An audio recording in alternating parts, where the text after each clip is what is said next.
Welcome to Empowered Within, a soul-quenching, transformational podcast that will set your soul on fire through candid and inspiring conversations. Leading experts, celebrities, healers, and I share our journeys of how we've overcome challenges to living an empowered life from within. I'm your host, Jennifer Pilates. Welcome to another episode of Empowered Within.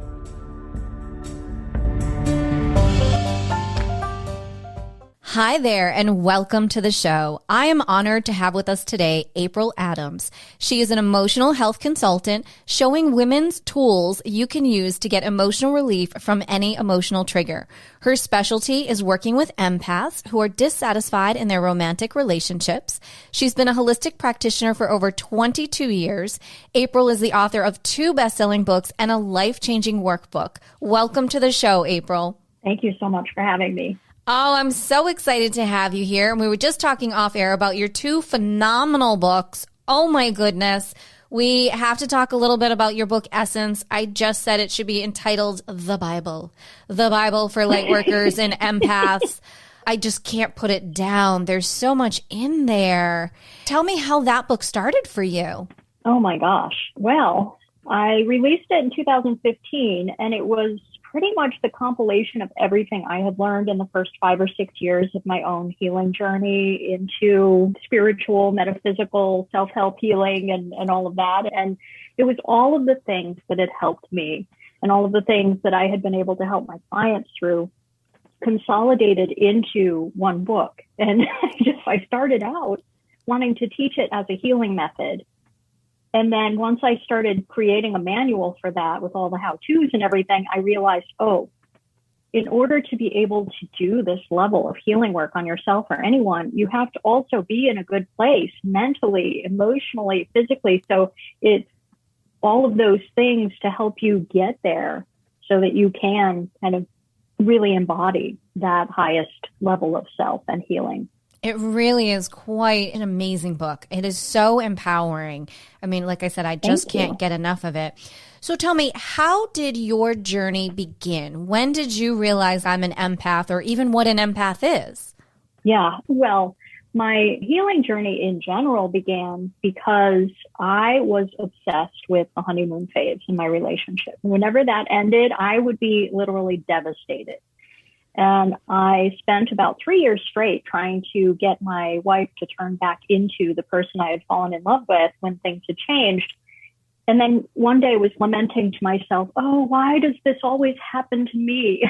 And then I was like, wait a minute, this always happens to me. So the people that I've been with don't have this need, but I do. So what is it about me that has this? So I set out to figure that out. And I, went to therapy and read a whole bunch of self-help books and tried to learn everything that I could. And I took a Reiki class. And as soon as I felt the energy in my hands, there was this instant recognition of like, this is what I was supposed to do. This is a direct connection to the divine. It just hit me really quickly. And when I started doing Reiki on people, I noticed that I was feeling what was going on with them. So I wasn't just, sending energy to them, but I would suddenly lose all of my physical issues, problems, worries, all of that, and feel completely different things while I was working on someone else. So it was like I was becoming them. And then I thought about how familiar that actually was. And it started to make sense to me. Oh, no wonder I was always so uncomfortable around these people I had grown up with who were really intense or really angry a lot or had PTSD and things like that. It was just like, that's what was going on all this time. It's great to have that gift and ability during healing, but you don't want it sneaking up on you in your day-to-day life and taking you over either. Right. No, I completely agree. With that, what would you think would be your blessing and your most challenging aspect of being an empath that you felt since you've been on this journey for yourself?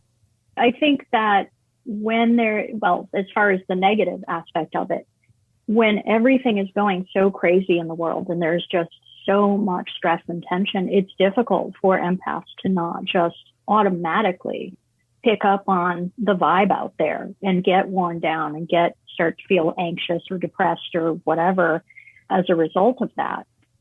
But the blessing, the top thing was just how amazing it was to be able to know exactly what was going on with my client so that I would know this is what we need to address. This is where we need to zero in and work, and also to be able to tell when it had cleared.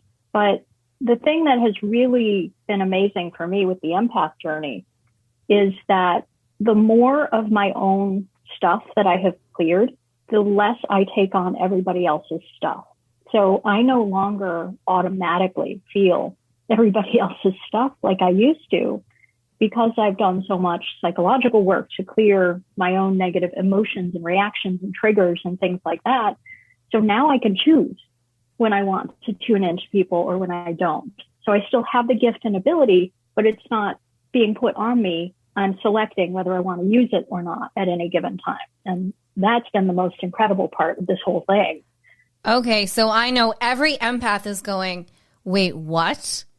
Like, wait, I'm sorry. You say you're choosing what you can feel and what you can't feel? I know I'm over here going, do tell, April. Do tell.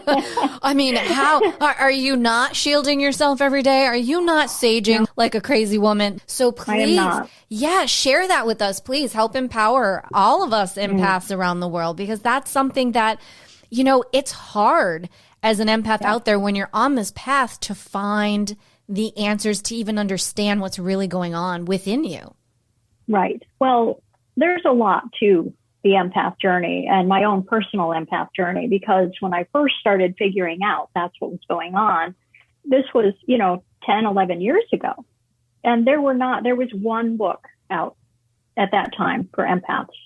So it wasn't a well-known thing. It was just coming out as something people were aware of. But I recognized pretty quickly that it was more of a trauma response. For most empaths, it's because you have somebody you grew up with who was emotionally unstable. And so you develop this ability to energetically, unconsciously tune into the people around you to make sure you're safe and to know, can I be free? Can I be myself? Can I be playful? Or do I need to maybe stay in the other room or stay really super quiet, well-behaved today to avoid lashing out? So I realized that most of us as empaths, it wasn't other people putting their stuff on us. It was us tuning in to them.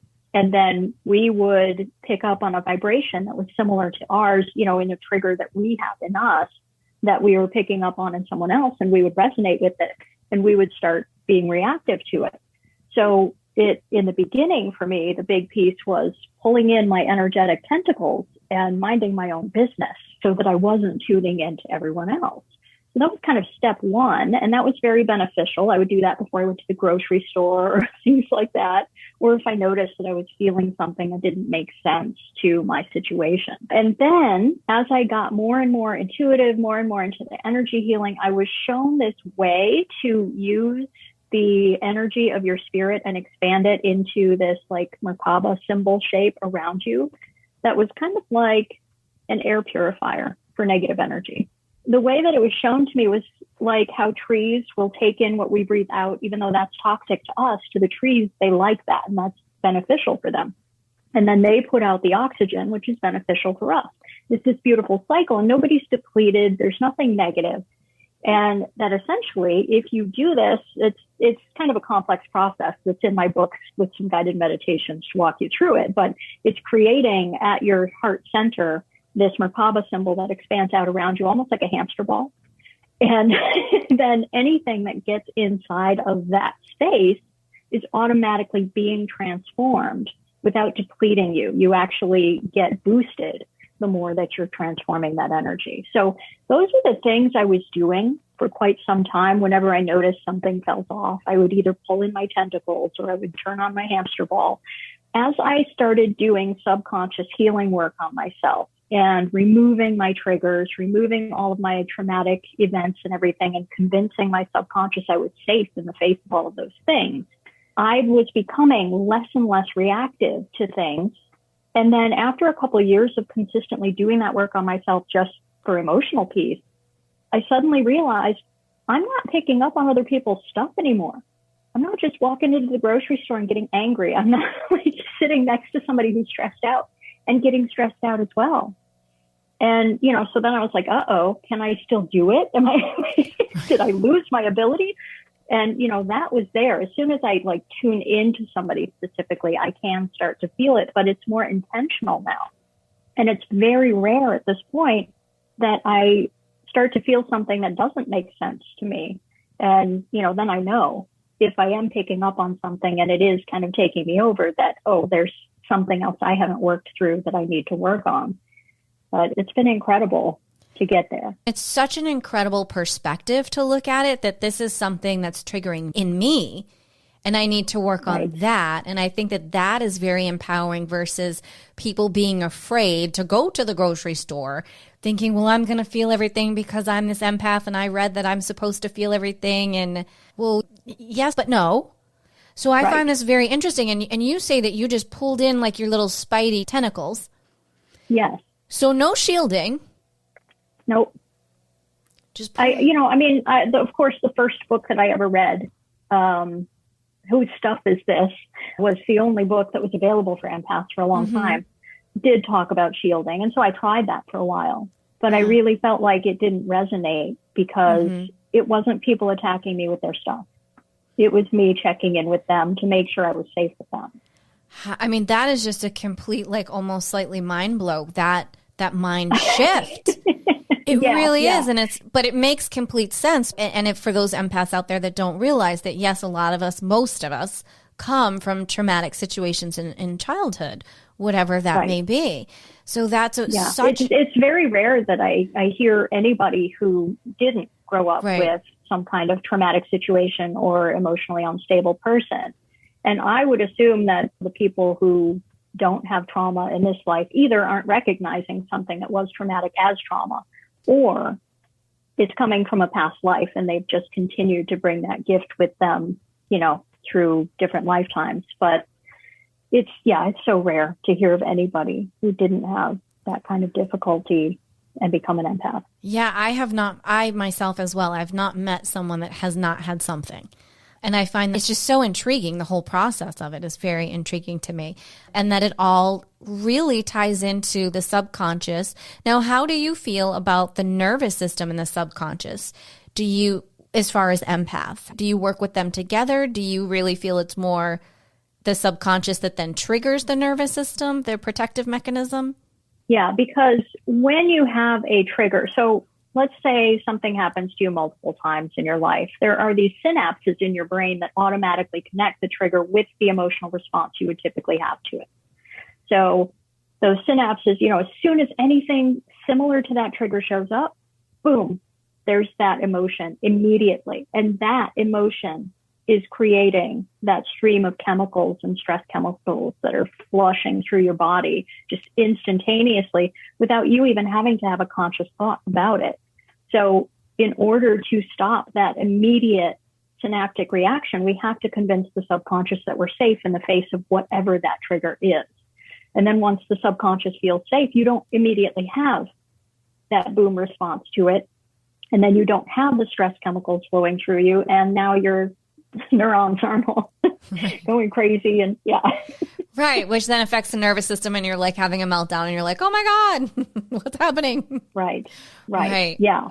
Oh, how very interesting. Okay, so now let's bring this to how you developed your specialty with empaths being in romantic relationships.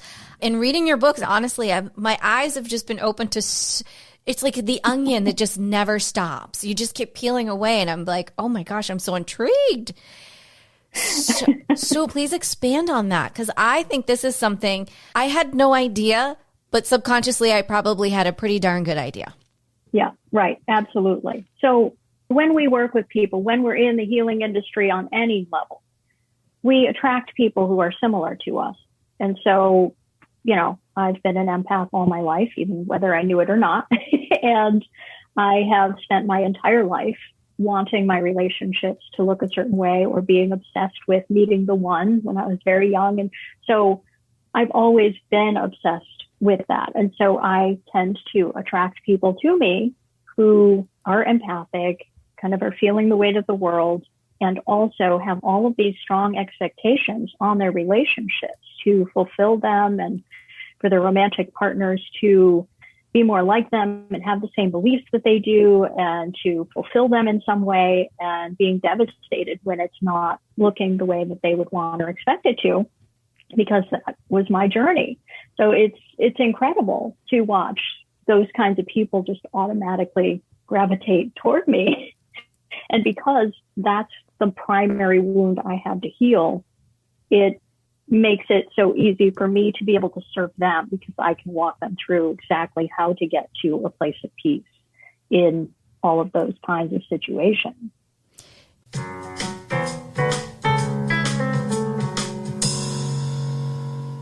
What if it was possible to have local fresh groceries delivered right to your door? Think of all the free time you'd have. Well, Instacart gives unlimited grocery delivery for one low monthly fee.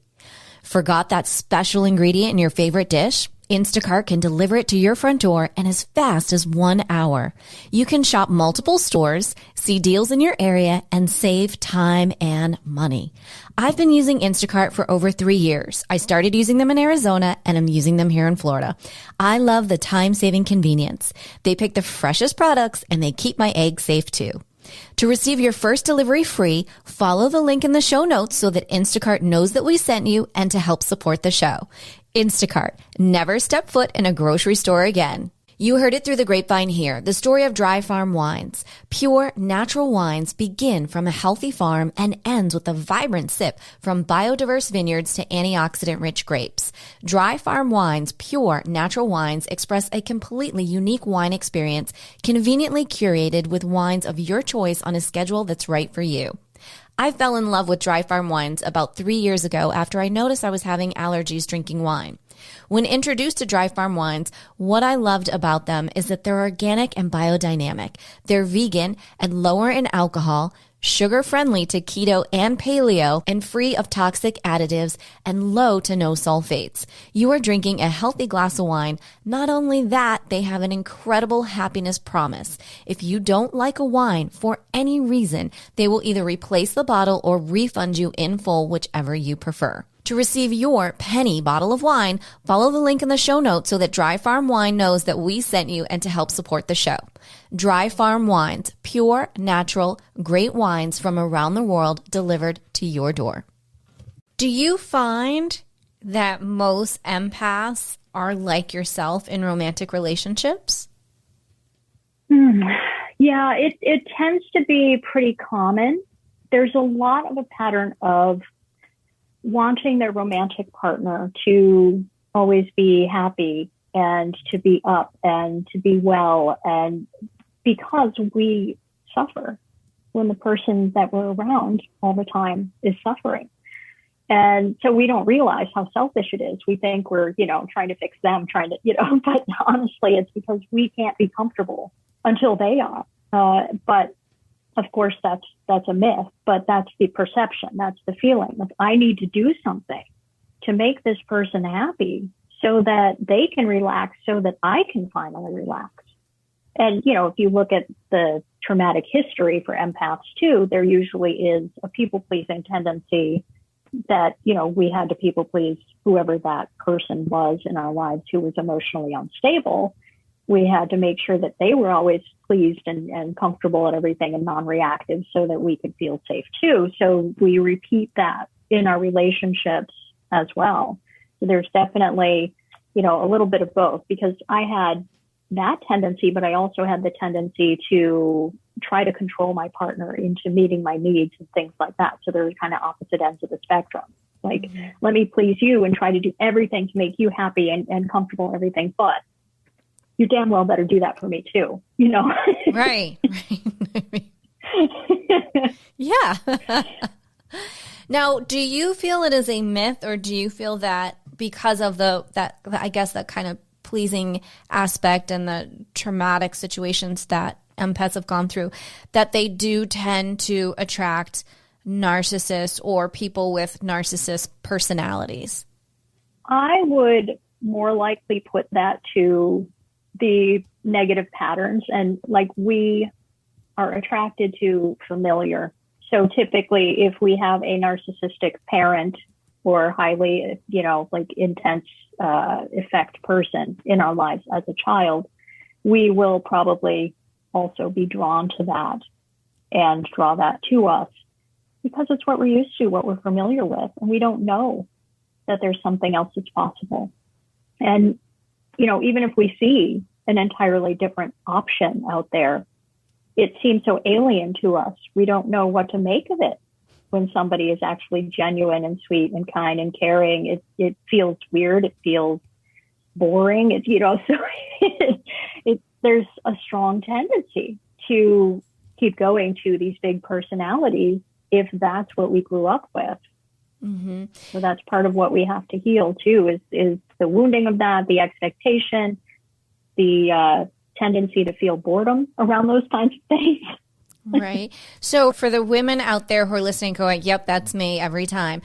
Is there hope? Is there hope, April, that are those triggers and emotions that can be healed so that empaths as women in relationships can find peace in a very chaotic, free relationship that's really happy?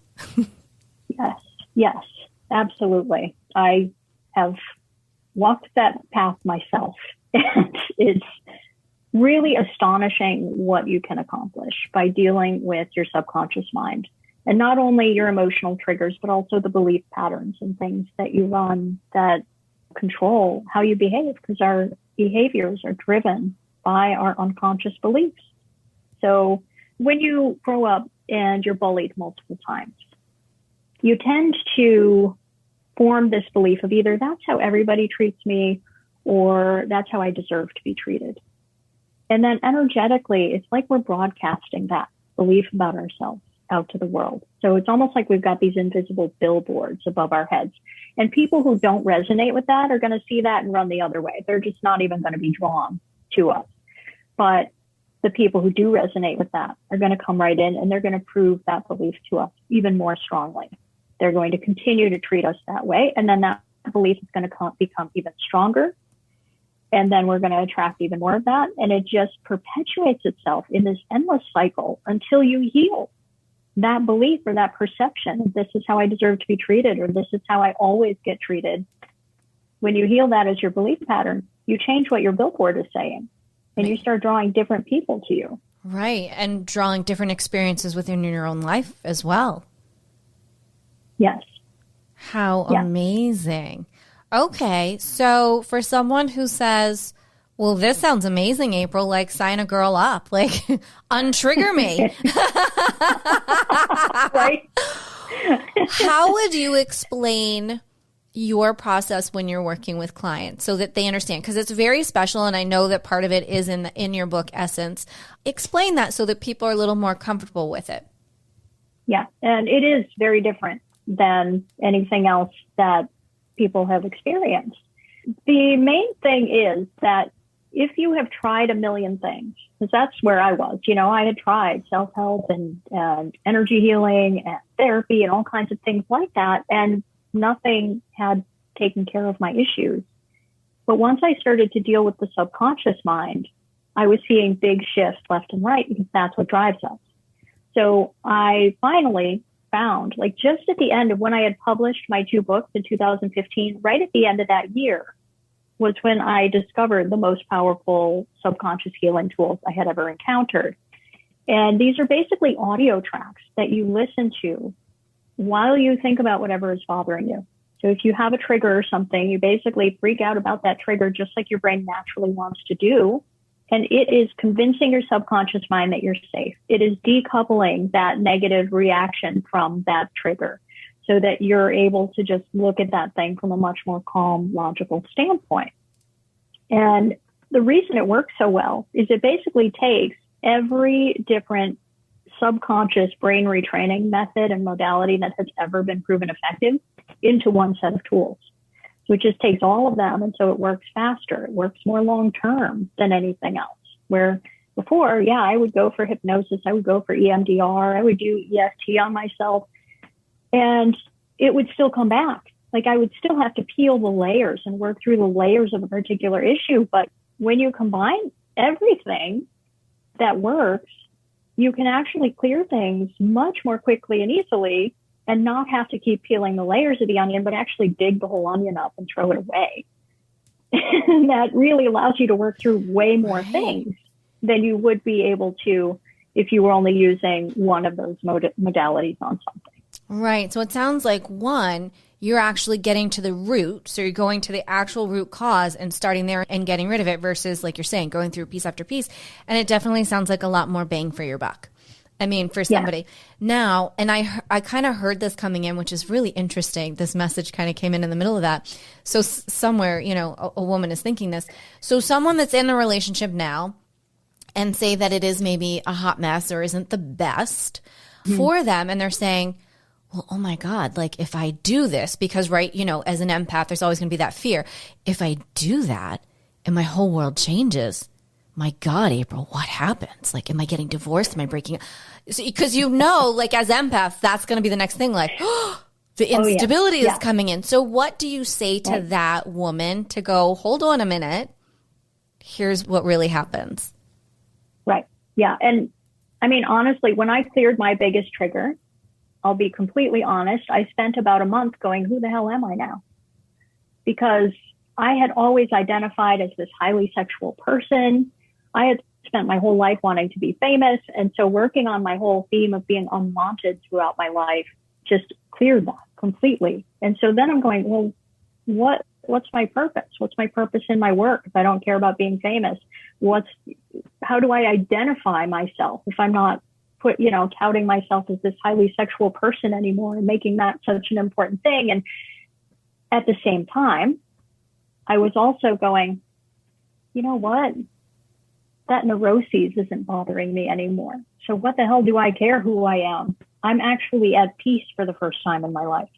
So while I was having this sort of identity crisis, at the same time, I was overjoyed because I was finally at a place of peace and I wasn't constantly looping on the same negative thoughts the whole time.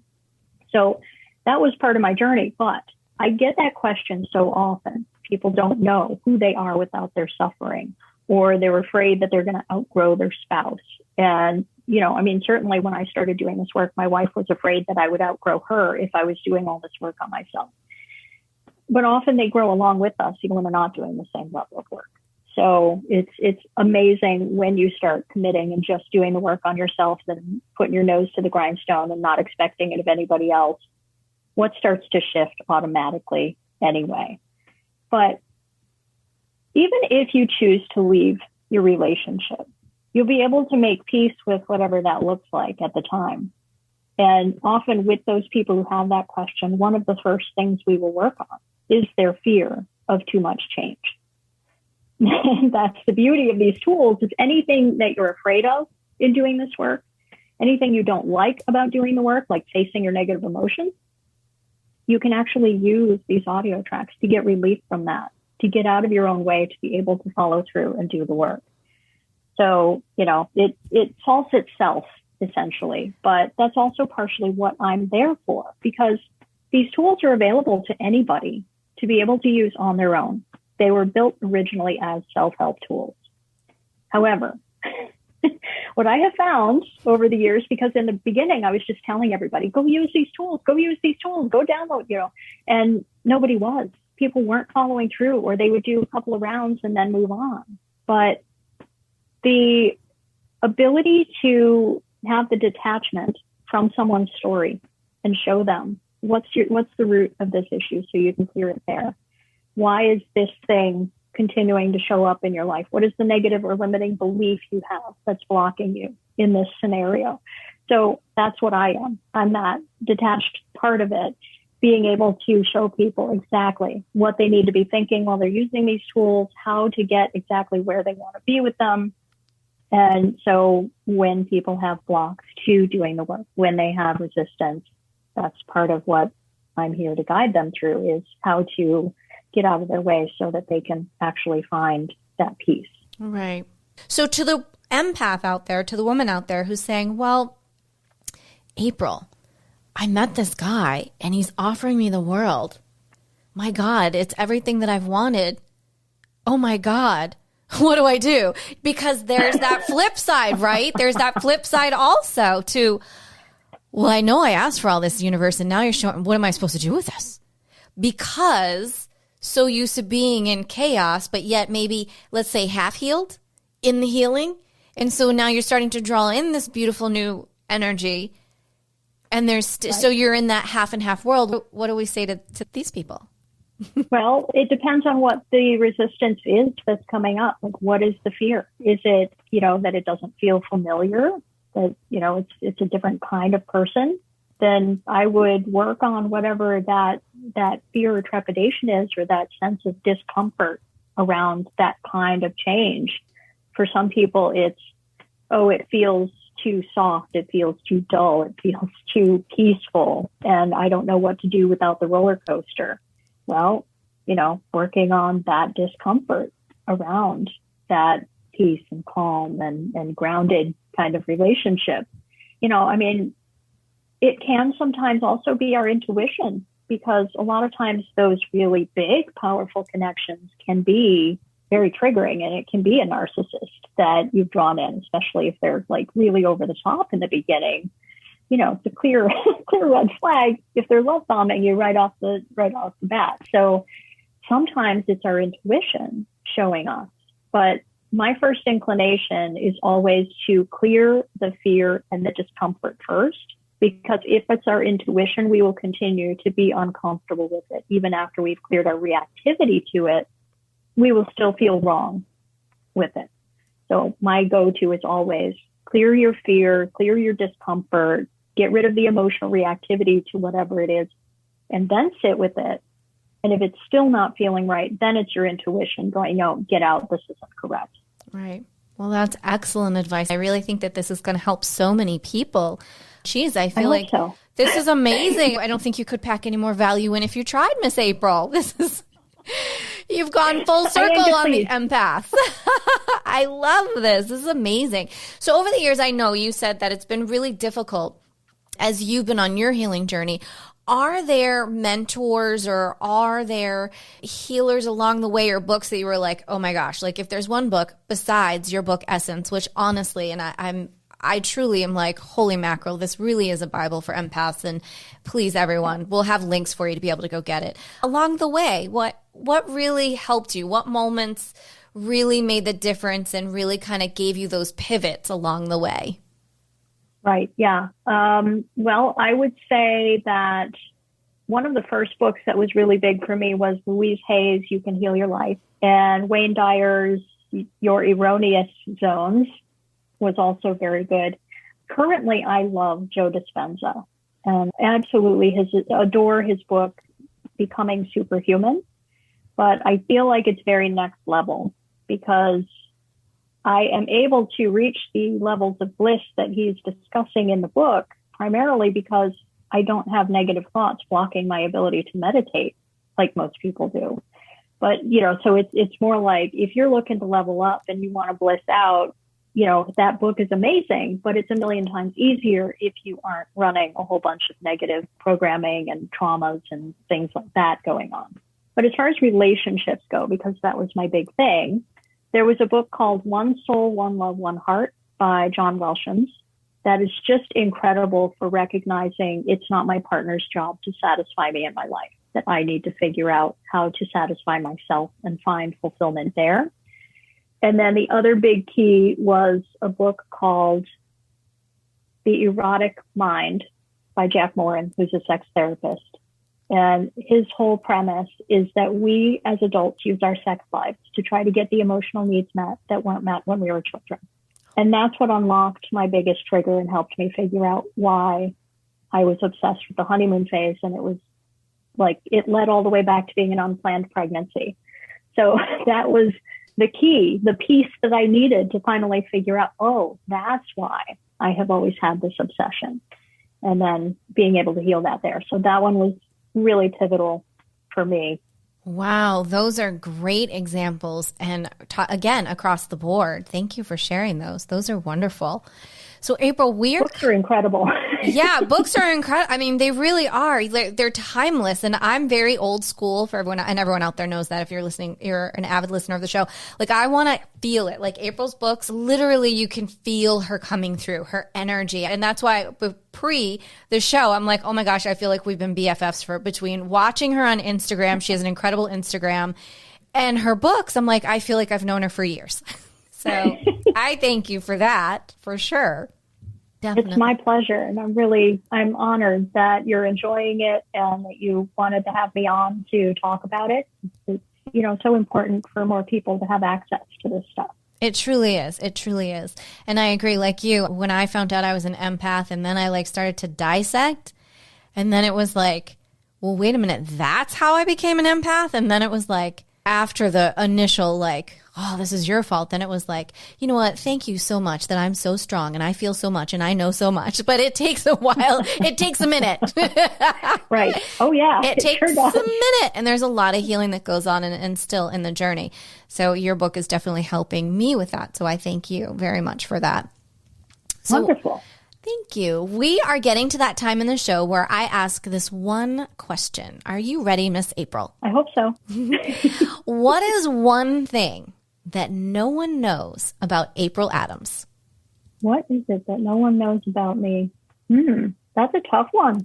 Well, a big thing is just how much I moved around, like how much change and transition was happening for me when I was a child. It was just constant movement and, going from my mom being with my real dad to being with my stepdad, and us moving from Detroit to Kansas to Germany to back to Detroit, up to Northern Michigan, like just boom, boom, boom, kind of all over the place, and constant move and transition and stuff. So I feel like that's part of what allows me to connect with people quickly and easily, and to allow people to move in and out of my life much more smoothly. That was not easy as a kid, but I think that that's probably what has given me those capabilities to connect and then allow the disconnection when something has moved on from where it needs to be. Oh my gosh, I love that. Thank you for sharing that. Oh, I had a very similar parallel. Really? Yes, I'm sitting here going, oh my gosh, that all makes complete sense. Yes. Yes. Oh my gosh. Thank you for sharing that. I appreciate that. Well, as we are wrapping up the show, what is one piece of inspiration that you would like to leave with our listeners today? The top message that I have for anybody is, if you want long-term quick relief from anything emotional, you have to deal with it on the subconscious level. You can use hypnosis, you can use EFT, EMDR, all kinds of different methods, NLP, and they are all effective if you stick with them. But these tools that you can find at the link that I'll share, that you can kind of pass on to people, just combines everything. And so you can just get way better, faster relief even than those other tools, which are all incredible on their own. But to bring it, full circle, be able to have everything in one place is priceless. It truly is priceless. Why wouldn't we? I'm thinking, okay, everyone, I'm already going to put it out there that I'd like to have April back. I will work with her. I will experiment with her, and we can come back and talk about it and talk about amazing changes, because this sounds absolutely what every empath, and myself included, has been searching or looking, or that next piece along on that healing journey. When, like you're saying, you've done all of the healing and you've worked with different healers and this, and you're clearing past lives and this, that, and you're still, human and having some triggers. You can feel that you're so close to that golden bridge. Right. You're so close. And I feel like everything that you've explained today could be exactly what myself and numerous other empaths around the world are looking for. So again, I thank you for that. And thank you so much for sharing your personal journey and your story with us and your insights, because that truly just brings it home for so many different people on so many different levels. Yeah, and it's my pleasure. I feel like this is my divine purpose in life. It's to get this out there so that people can heal and find peace. Yeah, I agree with you 100%. And all of April's links and every way that you can get in touch with her and order her books will be over in the show notes on jenniferpilates.com. So you can hop over and check out all that. And you too can work with April and connect with her on Instagram, read her book. We can all come back together and have a kumbaya of how amazing we all are. I can't wait. I can't wait too. Well, April, thank you again for being here. This has been just an incredible opportunity to have you here. And I'm honored that you shared your story and your insights with us. It's just been a beautiful time. Thank you. My honor and pleasure as well. Thank you. All right. Well, as we say, until next time.